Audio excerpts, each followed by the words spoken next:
do you suppose it is, a bomb or something? Too complex to be a bomb.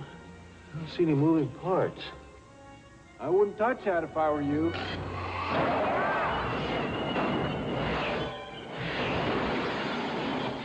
A young stunt pilot and an eccentric old inventor discover an amazing new personal rocket pack in The Rocketeer, a new movie that would like to be in the tradition of Indiana Jones, but is a lot closer to the tradition of Tom Swift.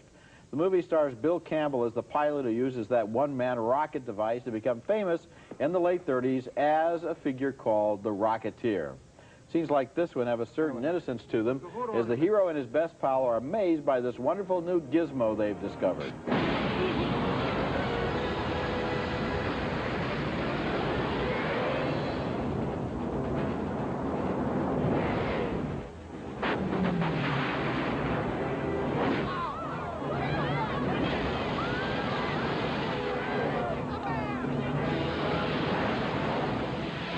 Look at that! Georgie!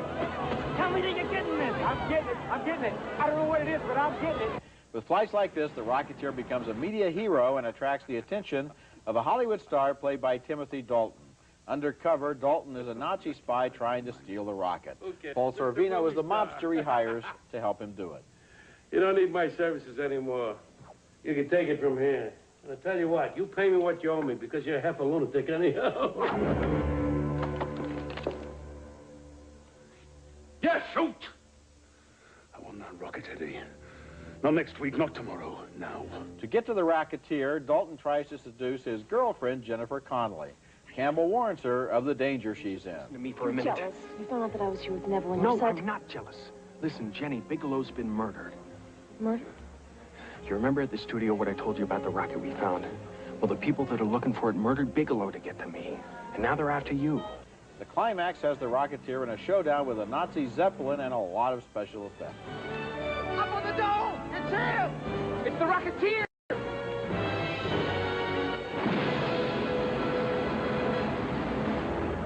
Watching The Rocketeer, I was reminded of the cheerful and simple-minded science fiction thrillers of years ago, like Buck Rogers, Flash Gordon, even Captain Video. If movies like Indiana Jones were inspired by the old Saturday afternoon serials, The Rocketeer is more like a copy of them, right down to the wooden, grade B acting of Bill Campbell as the hero.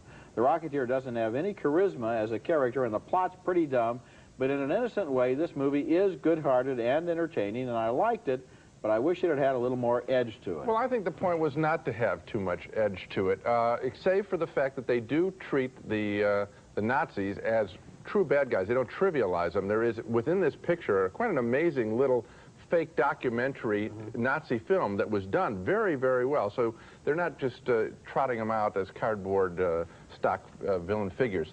I thought that the picture, I thought you had it exactly right, that it is more Tom Swiftian, Buck Rogers, not the hard-driving Spielberg kind of picture. It's getting some complaints from people that it isn't that way. It isn't supposed to be. It's more gentle.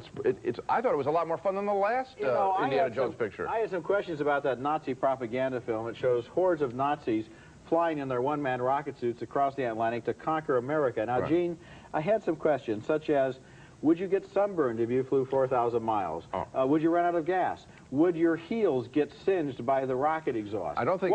Would you be in any condition to fight after you were strapped to a rocket pack and you flew across the ocean? Let me tell you something. The film, one of the tests that this film passes for me is that it was very entertaining and a lot of fun, and it didn't bother me that we don't figure out why the Rocketeer, with those jet flames coming out of his can, doesn't burn his legs. It's never dealt with, and I didn't care. I thought the picture was joyful. They're saving that for the sequel. Coming up